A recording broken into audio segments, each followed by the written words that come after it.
வணக்கங்க. இன்னைக்கு எங்கள் வீட்டு மாடி தோட்டத்தில் இருக்கிற எல்லா செடிகளோட வளர்ச்சியும் எப்படி இருக்குதுன்னு பார்த்துடலாங்க. இது ஏற்கனவே இருக்கிற பழைய செடிகளும் இருக்குதுங்க. பூச்செடி, காய்கறி செடிகள், பல மர செடிகள். அதோட இந்த ஆடி பட்டத்துக்கு நான் போட்ட செடிகளும் புதுசாக பதியம் போட்ட செடிகளும் எந்த அளவுக்கு வளர்ச்சியாக இருக்குதுன்னு பார்க்கலாங்க. இப்போ கொஞ்சம் மழை அப்பப்போ பெய்யறதுனால செடிகளோட வளர்ச்சி ரொம்பவே நல்லா இருக்குதுங்க. இந்த சாமந்தி பூச்செடி இப்போ நிறையா மொக்கு விட்டுருச்சுங்க. இது கூடி சீக்கிரமே அடுத்தது பூ பூக்க ஆரம்பிச்சிடும். ஏற்கனவே நான் ஒரே ஒரு தொட்டியில் இருந்ததை எடுத்து ஒரு 5 க்ரோ பேக்கில் பதியம் போட்டிருந்தேங்க. எல்லா க்ரோ பேக்கில் இருக்க செடிகளுமே சூப்பராக வளர்ந்து மொக்கு விட்டுருச்சுங்க. அடுத்தது பூ பூக்கும்போது இதனுடைய வளர்ச்சிகளை பார்க்கலாங்க. இது குட்டி குட்டியாக இருக்கிற பாவக்காய் செடிங்க. இது தானாக முளைச்ச செடி தான். ஆனால் இந்த காய் குட்டி குட்டியாக இருந்தாலும் சரியான கசப்பாக இருக்குதுங்க. இது நாட்டு பாவக்காய்ங்கிறதுனால ரொம்பவே கசப்பாக இருக்குதுங்க. அது ரொம்ப உடம்புக்கு நல்லது. இது அவரைக்காய் செடி அவரைங்க. கொடி அவரை இந்த தடவை நான் போட்டது சரியாக வரலைங்க. அதனால் செடி அவரையே ஒரு 2 க்ரோ பேக்கில் நான் வச்சுருக்கிறேங்க. இதில் 2 க்ரோ பேக்கில் 2 செடியாக வச்சுருக்கிறேன். இப்போ அது நல்லா சூப்பராக பூ பூத்து நிறைய பிஞ்சுகள் விட ஆரம்பிச்சிருச்சுங்க. இது அடுத்தது காய் எந்த அளவுக்கு காய்க்குதுன்னு பார்க்கலாங்க. இது செம்பருத்தி செடி நான் பதியம் போட்டது தாங்க. ஏற்கனவே செம்பருத்தி பூச்செடி பதியம்னு வீடியோ போட்டிருக்கிறேங்க. அந்த செடி தான் இது. நல்லாவே பெருசாகி பூ பூக்க ஆரம்பிச்சிருச்சுங்க. இந்த பாவக்காய் செடி நான் விதை போட்டது தாங்க. இது இப்போ தான் வளர்ந்து வருது. இதோட வளர்ச்சி எப்படி இருக்குதுன்னு மறுபடியும் பார்க்கலாங்க. இது கேரட் செடிங்க. நான் கேரட்டு இந்த தடவை தான் முதன்னு மாடி தோட்டத்தில் போட்டிருக்கிறேன். நல்லா சூப்பராகவே கேரட் செடி வந்துருச்சுங்க. இது பார்த்தா கொத்தமல்லி செடியாட்டவே இருக்குதுங்க. தக்காளி ஒரு செடியில் 2 தக்காளி சூப்பராக பழுத்து நல்லா பெருசாகிடுச்சுங்க. இந்த தக்காளி செடி நான் மாதுளம்பழ மரம் வச்சுருக்கிற அந்த ப்ளூ கலர் ட்ரம்மில் தானாக முளைச்ச தக்காளி செடி தாங்க. நான் மூடாக்காக போடுறக்காக காய்கறி கழிவு இதெல்லாம் மூடாக்கு போடும்போது அதிலிருந்து விழுந்த விதைகளில் தானாக நிறைய தக்காளி செடி முளைச்சிருச்சுங்க.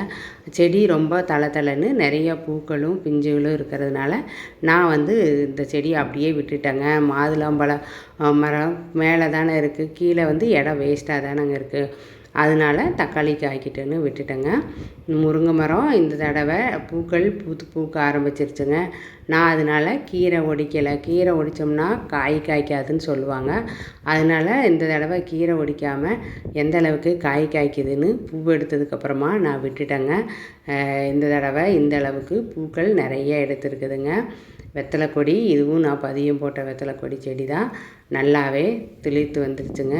இப்போ தண்ணி அதிகமாக விட்டால் இந்த அளவுக்கு இலைகள் மஞ்சள் ஆகிருங்க. அதனால் தண்ணி நம்ம அளவாக தான் விடணும். அகத்திக்கீரை செடி மாடி தோட்டத்தில் நான் ஒரு 2 செடி போட்டு விட்டுருந்தேன். இப்போது அது சூப்பராக தளிர்த்து மரமாகிடுச்சுங்க. எனக்கு வாரத்தில் ஒரு டைம் பொரியலுக்கு அகத்திக்கீரை கிடச்சிருதுங்க. பீக்கங்காய் செடி இந்த ஆடிப்பட்டத்துக்காக போட்டு விட்டது சூப்பராகவே காய் காய்க்க ஆரம்பிச்சிருச்சுங்க. ஒரு காய் நல்லா பெருசாகிடுச்சு. இப்போ நிறைய பிஞ்சுகளும் பூக்களும் இருக்குதுங்க. இது நம்ம தொடர்ந்து நல்லா பராமரித்தோம்னா நிறைய காய்கள் கொடுக்குங்க. நான் இந்த பீக்கங்காய் செடி ஒரு 2 க்ரோ பேக்கில் போட்டு விட்டுருக்குறேங்க. இது எலுமிச்சம் பழம் செடிங்க. நான் இது ஒரு 50 லிட்டர் ஒரு ட்ரம்மில் தான் வச்சுக்கிட்டுருக்கிறேன். இப்போ இதில் காய்கள் அதிகமாக இல்லைங்க. இதில் ஒரு இலை சுருட்டல் நோய் மாதிரி இலை எல்லா இலையுமே கொஞ்சம் சுருண்டு இருக்குதுங்க. இதுக்கு தான் இப்போ நான் வேப்பெண்ணெய் கரைசல் அடித்து விட்டுட்டுருக்குறேங்க. அதில் சரியாகலைன்னா நம்ம இதை பூராமே கட் பண்ணி விட்டுட்டோம்னா மீண்டும் புதுசாக துளிர் விட்டு வரும்போது சூப்பராக வந்துடுங்க. கோவக்காய் செடி இது இட்லி பூச்செடிங்க. இப்போ தான் பூக்க ஆரம்பிக்குது. கத்திரிக்காய் செடி இதில் இப்போ தான் கத்திரிக்காய், இதில் ஒரே கத்திரிக்காய் தான் விட்டுருக்குதுங்க. இந்த கத்திரிக்காய் செடியில் பூக்கள் பூக்க ஆரம்பிச்சிருச்சுங்க. இனி தொடர்ந்து நம்மளுக்கு வாரத்தில் ஒரு நாள் குழம்பு வைக்கிறக்கோ பொரியல் பண்ணுறக்கோ காய்கள் கிடச்சிக்கிட்டே இருக்குங்க. இது முல்லைப்பூ செடி. இது நிறைய பூக்கள் பூத்துட்டு தான் இருக்குதுங்க. ரோஜா செடி இப்போ ஒரு பூ இல்லை. வெண்டைக்காய் செடி பூ பூக்குதுங்க. நிறைய பூக்கள் பூத்து காய் பிஞ்சு விட ஆரம்பிச்சிருச்சுங்க.